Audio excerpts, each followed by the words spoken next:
Terima kasih Anda kembali bersama kami. Pemirsa, penetapan tersangka Thomas Lembong sebagai tersangka kasus korupsi impor gula memantik pertanyaan, benarkah kasus ini murni penegakan hukum? Sebab menurut salah satu pakar hukum pidana, Kejaksaan Agung keliru jika menetapkan status tersangka kepada Tom Lembong karena kebijakan yang diambil 9 tahun silam.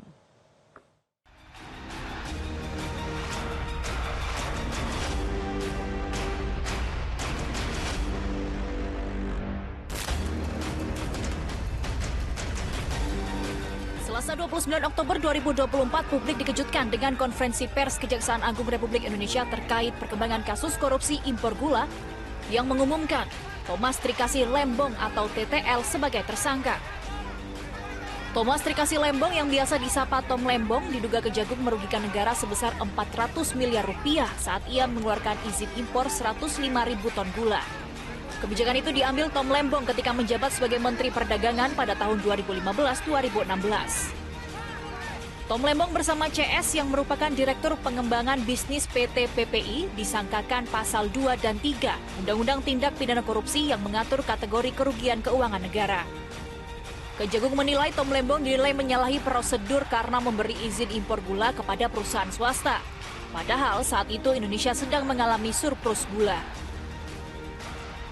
Akan tetapi, pada tahun yang sama, yaitu tahun 2015 tersebut, Menteri Perdagangan, yaitu Saudara TTL, memberikan izin persetujuan impor gula kristal mentah sebanyak 105.000 ton kepada PT AP, yang kemudian gula kristal mentah tersebut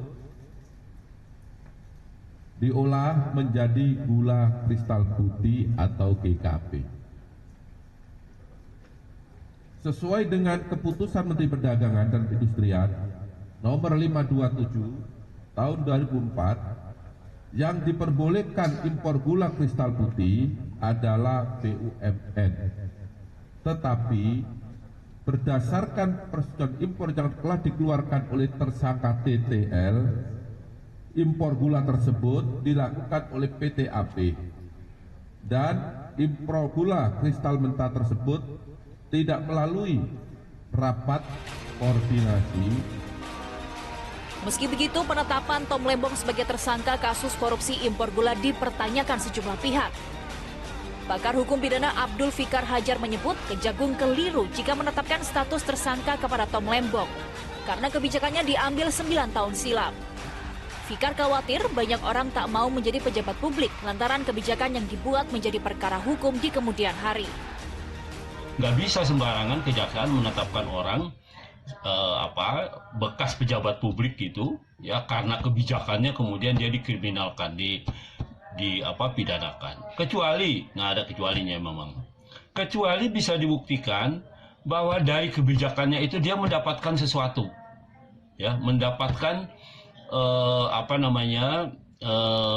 uang umpamanya atau materi yang lain gitu, ya. Nah itu kan jelas, itu artinya kebijakan itu didasari pada motif yang lain gitu, ya, motif ekonomi, motif untuk mencari uang dan sebagainya. Nah, ini untuk membuat kasus korupsi impor gula terang benderang, anggota Komisi 3 DPR RI Rudianto lalu meminta Kejagung memeriksa semua Menteri Perdagangan periode 2015 hingga 2023. Kita mendorong kejaksaan agar fair dan tidak tumpang tindih.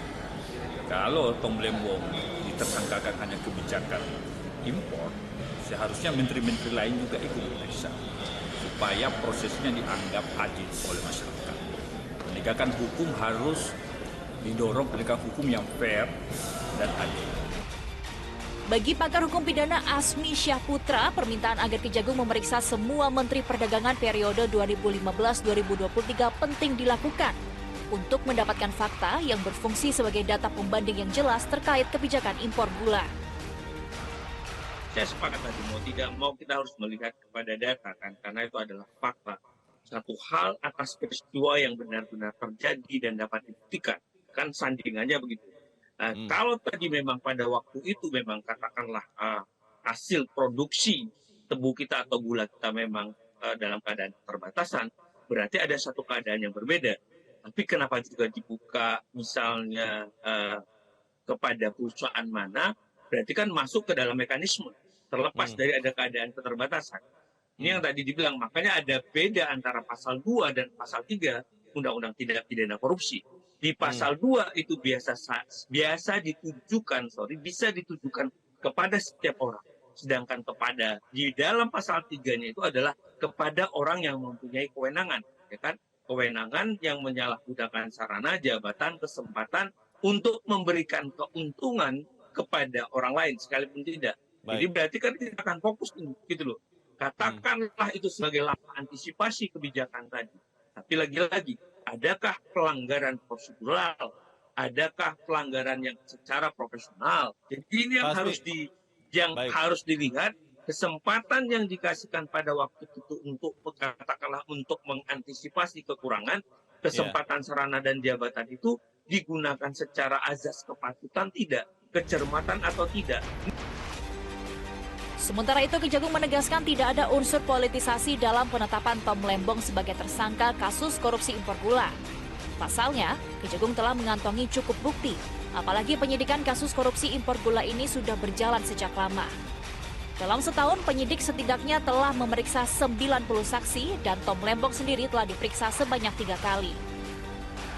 Meskipun sejauh ini belum ada bukti aliran dana kepada Tom Lembong, namun tidak adanya aliran dana rekening ke Tom Lembong bukan jadi ukuran dirinya tidak bisa ditersangkakan.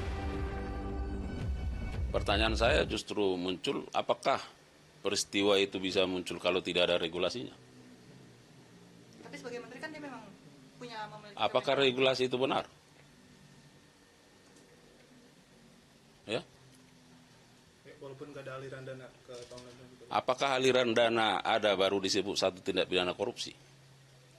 Jadi perhitungan 400 miliar itu perhitungannya dari mana Pak? Sehingga bisa kejaksaan bisa menetapkan negara rugi 400 miliar. Iya kan, terkait soal kerugian keuangan negara itu yang kita bilang itu akan tetap dihitung secara pasti. Ya, kita akan menggandeng ahli untuk memastikan berapa kerugian keuangan negara. Ya, jadi belum pasti bahwa kemarin kan sudah disampaikan, kalau kita lihat dari harga, ya, yang dijual itu kan 1.600, ya.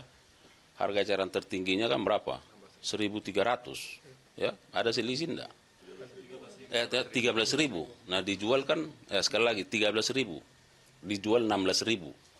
Nah, kalau kita hitung dengan kuota importasinya dikali dengan selisihnya, saya kira itu kasat mata. Penjelasan dari Kejagung terkait bahwa tidak ada politisasi dalam penetapan tersangka Tom Lembong dalam kasus korupsi impor gula dinilai belum cukup. Sebab Kejagung harus membuktikan tuduhannya di pengadilan. Bagaimana alur dan alir kasus korupsi impor gula bisa menjerat Tom Lembong dan merugikan negara hingga 400 miliar rupiah. Bagaimana akhirnya? Kita tunggu saja hingga proses hukum bergulir di meja hijau. Jelajahi cara baru mendapatkan informasi. Download Metro TV Extend sekarang.